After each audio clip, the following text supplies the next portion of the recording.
Hey, what's going on YouTube? So today I got a review for you guys. I just got my hands on the LG 55BX, which is in LG's new line of TVs. Last year they had the 9 series, now this year they got the 10 series, and I got my hands on one of the OLED TVs, my first OLED. I'm so proud. I'm a proud OLED owner, part of the OLED family. This is LG's 2020 model. Like I said, it's the lowest end actually of the OLED, but by no means is it not a premium TV with premium features, alright? The BX feels premium from the moment you start using it and watching TV and watching content. It's just amazing and you get all those nice things, but for me it's at the lower end price tier. That's kind of like the selling point for me, right? That said, there are some issues that I ran into with the TV that I'm going to get into later, and I'll explain what the deal is with all that stuff, alright? Without further ado, let's get started. Just a heads up, I'm going to be reading off my notes here just to make sure I cover everything I want to cover. So if you see me dotting down and back up, you know what that is, alright? So the display is 4K 120 Hertz. That's the highest it supports, which is kind of ridiculous, you know. That's like a highest end PC monitor territory. A lot, like probably like $1,000 or higher. Supports all the highest HDR standards, so nothing to worry about there.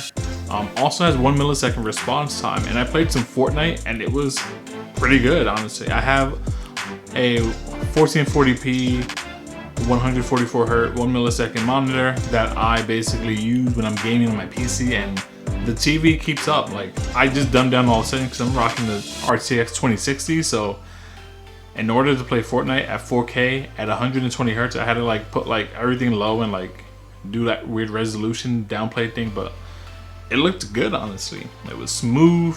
I had a good time. It looked nice. Colors look good. Obviously it's an OLED, so it was just honestly really great experience there. You can see me owning some noobs and stuff like that. But the TV is amazing. It has good blacks. Speaking of 1 millisecond, the TV also supports ALLM, which is auto low latency mode. And when I plugged up my PC to it, it automatically switched. I can see a notification in the corner and it was telling me that it was switching to auto low latency mode, which is pretty cool. I didn't have to do anything, dig through any settings. It just happened and switched me to that 1 millisecond response time. Was really happy about that. So now moving on to the home screen. Honestly, I love the home screen. Coming from an Android TV, LG's home screen to me feels elegant. It feels simple. It feels very clean and minimalistic. There's not a lot to distract you and overwhelm you, and I really appreciate that. Thank you, LG. The home screen has some pretty cool features too. Has a feature called Sound Share that I love. It's basically borrowing the TV speakers so that you can play music from your phone or another Bluetooth device. You connect it to the TV, sync it up, and you can listen to music that way.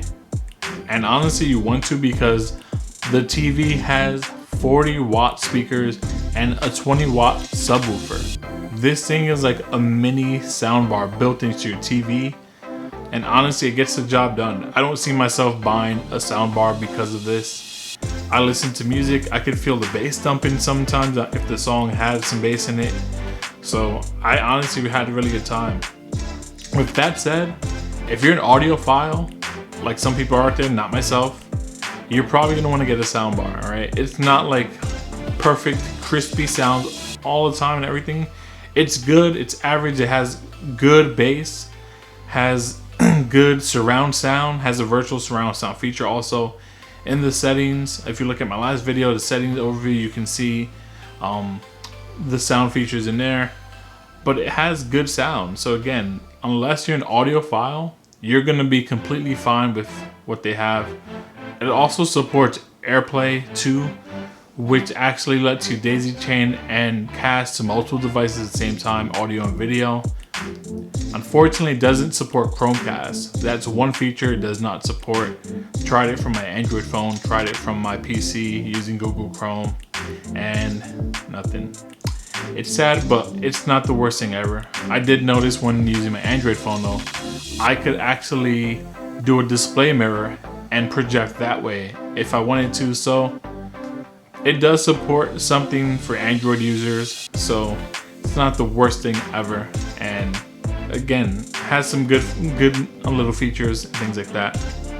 Maybe a few times talking about performance now of the home screen and just navigating around, it was like a little bit slow, but it wasn't horrible. I did notice if I did not turn on the quick start feature in the settings, that it was super slow to power on every single time and super slow to start navigating through the menus for maybe the first 30 seconds of the power on. After turning on the quick settings, it was completely fine. Everything was fast, everything was snappy.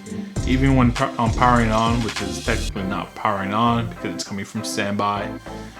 But overall, home screen, navigation, super good.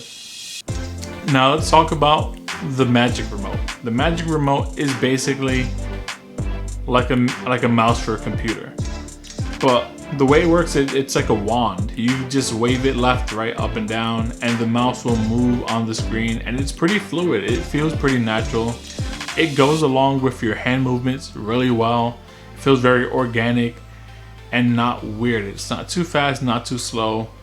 And if it is, you can also adjust that setting to speed it up or slow down if you want. I left at the default setting and everything was working fine.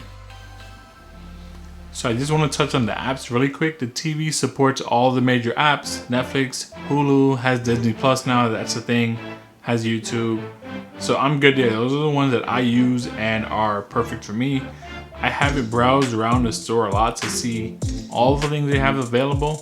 If you have a question, if an app is available for the LG 55BX, drop a comment below. I'll be happy to search the store and let you know if they have it. Now, as far as voice searching, the TV has its own built-in voice search and it works well. I can tell it to find videos and things like that and to search them specifically in YouTube. For example, I could say, search Linus Tech Tips unboxing of LG Gram on YouTube and it'll find it. The one weird part is that sometimes it'll just jump and autoplay the video. I'd rather it just like bring me to the video and I kind of like decide there and play it at my own will. Not a big deal, just a preference thing. Now, one thing to mention is that this TV, even though it's a low-end OLED TV, it has a few competitors in this market, even for the price point, right? So the TV has a bigger brother or sister, however you want to call it, the LG 55CX model. It's one model up, just like you had the B9 and the C9 OLED TVs last year. You have the same situation this year. And the CX, I'm just going to run through some of the differences and nuances and things like that. Has a slightly faster processor. This one has a metal base instead of a hard, like tough plastic base like my TV has or the LG 55DX has. Has a slightly faster response time by about 2 milliseconds, and that's what I saw on ratings. I don't think that's going to make a big difference to most people, but I think it's worth mentioning if you are going to be a hardcore gamer on your TV, right? So let's see with the new Xbox Series X and PS5 is coming up. On my TV, on the LG 55BX, it has two 4K 120Hz ports, and the LG CX, the model up, has 3 ports in order for you to use 4K 120Hz. I don't know how many people are going to actually plug in devices that can support that high of a resolution or refresh rate, but it's worth knowing if you're some kind of crazy power user out there and you have devices that can use up all that capacity. The CX is also a little heavier, and that's because of metal stand. I'm not sure if that's make a difference to you, but well, that's one of the differences, so I'm throwing it out there, right? Another competitor is a Samsung Q80T, and this one is a competitor because it supports a lot of the same features, right? Something I mentioned earlier is that this TV also supports FreeSync and G-Sync. Again, big deal for gamers out there. The Samsung Q80T also supports FreeSync and G-Sync as well, but at a lower price point. The Samsung Q80T is $12.99, while the LG 55BX is $14.99. At least that's the price I paid a month ago when it was on Amazon. For whatever reason, actually, it was not available for purchase for some reason on Amazon when I checked it a few days ago. Not sure what that was about, but whatever. The Samsung Q80T also supports Chroma 444. It uses a VA panel, so you're gonna get some good blacks and some nice colors, but again, not as deep as an OLED. You may see some white color bleeding and stuff like that when you're looking at really dark scenes. So it's worth mentioning if you're planning on getting this TV to watch movies and stuff like that, and you're a videophile, right? So just keep that in mind. Again, not an OLED, so you're not gonna get OLED quality on each and every pixel. So again, back to that kind of like white washiness that you can sometimes get on VA and LED panels. Now, I've been having a really good time with this TV, but there's still a few issues that I need to mention. First one I'm gonna quickly mention is the Wi-Fi.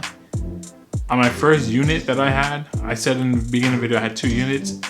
The first one had some weird Wi-Fi cutouts where it would just lose connection for sometimes 5 minutes, sometimes an hour without a Wi-Fi connection. A smart TV without a Wi-Fi connection is kind of nothing. It's almost dead at that point, right? So something really worth mentioning. The second unit I got had that issue once or twice, but not as much. Maybe there's some quality control issues. I don't know really what's up with that, but again, for this price, I wouldn't really expect any issues like that with this kind of TV. So now for the reason why I returned the TV in the first place was because on the first unit we had a stuck pixel. It was a green pixel that was just stuck there and it was annoying, and it happened like within 48 hours, I want to say, of us having the TV, and it got annoying really fast. And I reached out to Amazon and they were like, hey, send us back the TV, we'll give you a new one, which is kind of crazy because then that leaves me without a TV at all, just nothing, while quarantine is still kind of happening. So wasn't gonna do that, was a little frustrated, didn't know what to do. I called them back again about a week or 2 later, and the next rep was more helpful and actually sent me a replacement unit and then let me send back the broken TV, and then all was good. No issues there basically. The last thing I want to mention is the Magic Remote. The Magic Remote, for whatever reason, sometimes we just lift it up, put it back down, and it will actually autoplay videos. If a video is paused, it will just start the video like on its own by just like grabbing it. And I don't know if it's like a loose button, but maybe it's defective. If you have this TV and you're watching this video right now, let me know if you've seen that problem. Drop a comment below because that's really strange and it's definitely not a feature. I did a settings full walkthrough in my last video and you could clearly see it there. There are no settings that point to like you shaking the Magic Remote and it auto playing videos or anything like that. So that is very weird. So my final thoughts. Do I recommend this TV? Yes. It has some of those issues, but I think if you wait a little while till like maybe Black Friday, you could pick up a unit and maybe at that point they'll have fixed those issues. I will say this, I noticed the Wi-Fi issue the first few days and not really afterwards, so maybe it was actually my Wi-Fi. Who knows, right? So that's just one thing worth mentioning. But again, I love the TV. It was amazing gaming on the TV. It's amazing watching movies and Netflix. And I love watching time lapses on 4K, and they're gorgeous and they're beautiful. And the sound is amazing because, like I mentioned, that amazing sound bar. I've never had a TV with sound quality that high built into the TV, so it's just crazy. Like that's a thing, you know? The fact that it has a 20-watt subwoofer built in, again, just icing on the cake to get those deep, rumbly sounds when you're watching stuff and watching movies. And the TV is also future-proof. The PS5 and the Xbox Series X are about to drop this year, and they're supposed to support 4K up to 120 Hz on some titles. Not a lot of details about that yet, but we're ready for it. If the TV also happens to support some form of FreeSync, then you're good to go with that too. you're gonna have all the features you need to game on next gen and just be ready to sit back and enjoy it. The TVs are also supposed to support the new HDMI 2.1 standard, so you get the ALLM mode and all those nice bells and whistles built right into the TV. With that said, thanks for watching the video. If you liked it, give me a thumbs up. If not, drop a comment, hit a thumbs down if you do, you know. But drop some questions if you have. Let's use the comments for that. If you have any questions at all about the TV, drop a comment, ask, and I would be glad to go and check it out. In my last video, I did something kind of different. I did a full settings kind of walkthrough where I just literally like went through every single setting, click by click, and there are a table of contents in that video, so you can actually go and find things in the settings and see if the TV supports certain features, or if anything you want to find out before you buy the TV, you can check out that video as well, alright? I hope you enjoyed this. This was my first review, and this was my first time actually like on camera. I wrote like a whole script here on my phone, and I was like, I need to make bullet points because this is too much, so I'm still getting used to this and trying to figure out the best way to do it. But drop a comment, let me know what you think, and hopefully I'll see you in the next one. Thanks for watching.